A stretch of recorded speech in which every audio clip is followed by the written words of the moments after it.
Yeah, the Lakers sure could have used 4 quarters like their 4th quarter last night. But, Nick, I'll start with you. Did last night's Nuggets win show you that this team is capable of maybe making or taking this series, still winning?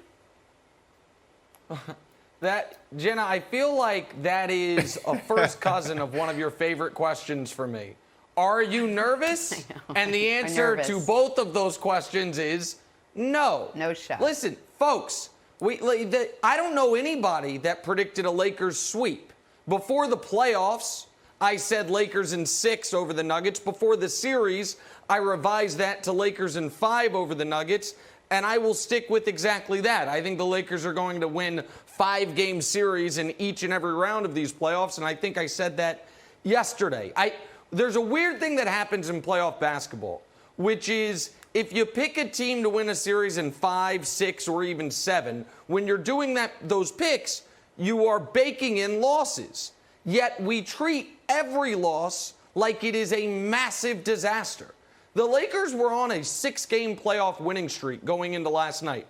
For a little context, in the last 5 years, there have only been 3 playoff winning streaks longer than the one the Lakers were on as of 12 hours ago. The Warriors had one, LeBron's Cavs had one, and this year's Miami Heat had one to start the playoffs.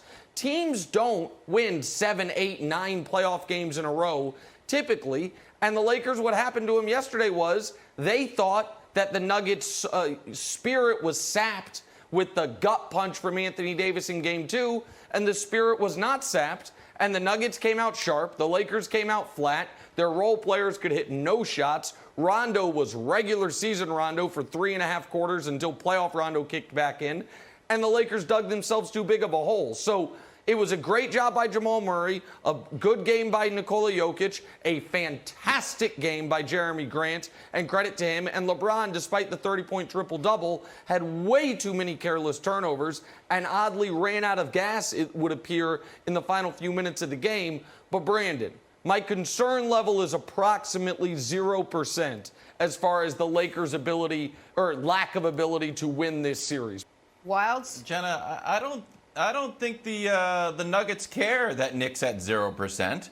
And I don't think my good friend Jamal Murray cares that Brandon comes on here and has been slandering him for 2 weeks. I think that when Jamal Murray put on those god-awful shoes, there's 2 ways it can go. If you're going to wear ugly shoes that ugly, you're either going to have a great game or a bad game. And last night, he's like, I got these terrible shoes on. I got to be confident. And he played out of his mind. There's 3 specific plays that I saw. I was like, man, this guy is really, really confident. The first one was this end-to-end rebound and dunk. He went for 28, 12, and 8. So here's a rebound and a point. Gets the ball. Anthony Davis is like, hey, you want to play? Are we in playoff basketball mode? I'm going to have Jamal Murray run right past me and jam on me.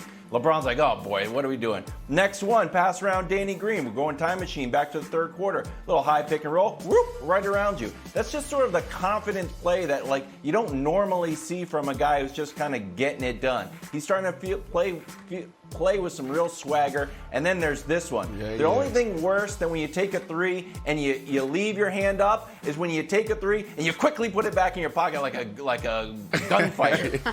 He's playing with tremendous amount of confidence. I think we're seeing I don't know if we're ready. America's ready to move him up a tier. Nick, I don't know what he needs to do to move up a tier on your superstar ranks, but we're getting close, buddy. Listen, he's been great. Nobody doubts. Go ahead, Brandon. No, that's a good question. That's a good question, Wiles. Nick, are you ready to move him up a tier? Oh, yeah. Well, he went into the bubble in that 20 to 25 range. He is absolutely in that 16 to 20 range now. No question about it. He has been spectacular in the playoffs. And by the way, Jenna, I don't doubt Jamal Murray. I don't doubt Nikola Jokic.